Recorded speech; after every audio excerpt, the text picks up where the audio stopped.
तो दोस्तों नमस्कार। शाम का वक्त है और शाम की चर्चा में कुछ मित्र हमारे बैठे हैं सामने इस वक्त। यहाँ पर बहुत सारे मित्र बैठे हैं और हमारे अध्यक्ष हैं हिम जन जागरण मंच के। सर आज बहुत बड़ी बात हुई है कि चुनाव का जो उपचुनाव है उसका परिणाम भी आया है और दो जगह से कांग्रेस, एक जगह से भाजपा के वो आशीष शर्मा भी जीते हैं। तो हमारी तरफ से तो क्योंकि हम एक एनजीओ हैं, नॉन पॉलिटिकल हैं, तो हमारी तरफ से तीनों को बधाई, बहुत बहुत बधाई, हार्दिक बधाई। लेकिन ये चुनाव हुआ है, मुझे एक तो ये समझ नहीं आया था कि इन तीन लोगों ने अपने इस्तीफे क्यों दिए थे। पर देहरा की जो जनता है और नालागढ़ की जनता, उन्होंने बड़ा सूझबूझ, खैर हमीरपुर वाली जो जनता भी कोई ख़राब नहीं है, उन्होंने बड़ी सूझबूझ से अपना जोर काफ़ी लगाया है ना। तो इसके ऊपर दो शब्द आपके बनते हैं ज़रूर। देखो ऐसे है, अभी ये जो सरकार 2022 में बनी है, इसको बने हुए 1.5 साल हो गए हैं और आज जो चुनाव जिसका रिज़ल्ट आया है, ये तीनों प्रत्याशी जो थे ये आज़ाद उम्मीदवार के तौर पर 2022 में लड़े थे और ये भी एक विधानसभा का हिस्सा था। लेकिन किसी कारणवश और जो कारण आज तक जो चर्चा में रहे, इन्होंने तीनों ने चुनाव लड़ने का सोचा कि भारतीय जनता पार्टी से चुनाव लड़ना है। किस टाइप हो जाएंगे हम? क्योंकि इनको लगता था और इनको शायद ये इनकी बात सोच ठीक भी थी कि भारतीय जनता पार्टी सबसे बड़ी पार्टी है, केंद्र सरकार में इनकी सरकार है, तो शायद ये अपने आप को आज़ाद प्रत्याशी या आज़ाद उम्मीदवार या आज़ाद विधायक के नाते अपने आप को ये समझते थे कि हमें भी कहीं ना कहीं इस भारतीय जनता थोड़ा असहज महसूस कर रहे थे। भारतीय जनता पार्टी का ही नुमाइंदा होना चाहिए।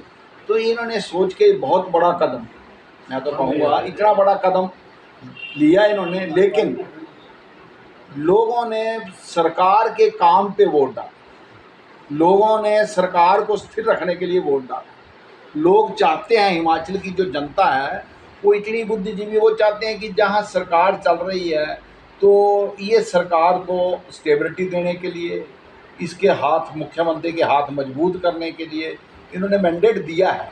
लेकिन अब अगले 3.5 साल में क्या होगा ये तो आने वाला समय ही बताएगा, क्योंकि जो भारतीय जनता पार्टी का नुमाइंदा जीत के हमीरपुर से आया है वो ये भी एक चीज़ दर्शाता है कि कहीं ना कहीं सरकार में कुछ कमियां हैं, जिसके कारण वहाँ पे मैंडेट लोगों ने फिर से सरकार के खिलाफ भारतीय जनता पार्टी के प्रत्याशी को दिया। और बड़ी बात कि सीएम का अपना गृह जिला है। सुनो, हमें ये बात को, अगर हम इस बात को थोड़ा नॉन पॉलिटिकल या किसी पार्टी विशेष से अपने आप को जोड़ के ना देखें तो ये भी एक सरकार के लिए एक अलार्मिंग बेल है, सरकार के लिए एक खतरे की घंटी है। और बाकी रही बात देरा की, तो देरा में तो मैं ये कहूँगा, एक भारतीय जनता पार्टी को एक ये लेसन भी है, आने वाले समय में इनको सोचना चाहिए कि जो अपना कैडर है, जो कैडर से उठा हुआ आदमी है, उसका स्थान किसी और को दे के पार्टी के ऊपर अतिक्रमण करना जो है ये बहुत बुरी बात है। जहाँ तक देरे की बात है, वहाँ से स्थापित नेता भारतीय जनता पार्टी का रमेश धवाला जी थे। ठीक है, रमेश धवाला जी को टिकट नहीं देना था तो रमेश धवाला जी को साथ बिठा के टिकट का फैसला करते तो शायद आज ये स्थिति नहीं होती।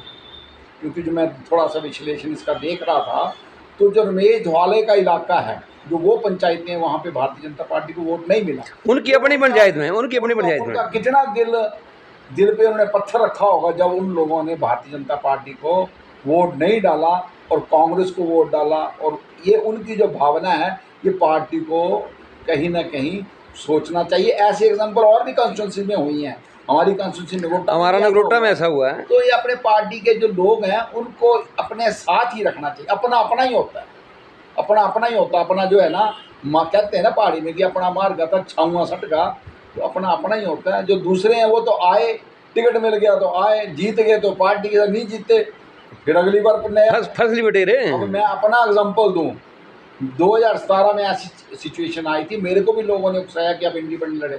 मैंने कहा जिस पार्टी का काम किया इस बार तो मैं उस पार्टी के साथ ही चलेंगे, अगली बार देखेंगे। तो हमने 2017 में पार्टी का साथ दिया, लोगों ने उकसाया भी, लेकिन पार्टी को, हमारे जैसे लोगों का दर्द भी समझना चाहिए। जिन्होंने पार्टी के लिए खून पसीना एक किया होता है, वो दूसरी पार्टी को जब वोट डालते हैं तो उनकी अंतरात्मा जो उनको झंझोड़ देती है लेकिन क्या करना, जब एक प्रायश्चित करना या बदला लेना, ये बात जब आती है तो आदमी फिर कुछ ना कुछ करता है। ये जो चुनाव है, इसके जो रिजल्ट है, कई मायने में लोगों को संदेश दे गए हैं, समझना, खासकर राजनीतिक दलों को। संदेश दे गए हैं, जिसमें जो सरकार कांग्रेस के लोगों को भी संदेश है कि सरकार के होते हुए हमीरपुर जैसे जिले में, जहाँ से मुख्यमंत्री है खुद वहाँ हैं। से बीजेपी का प्रत्याशी जीत के जाए, तो कहीं ना कहीं ये अलार्मिंग बेल है।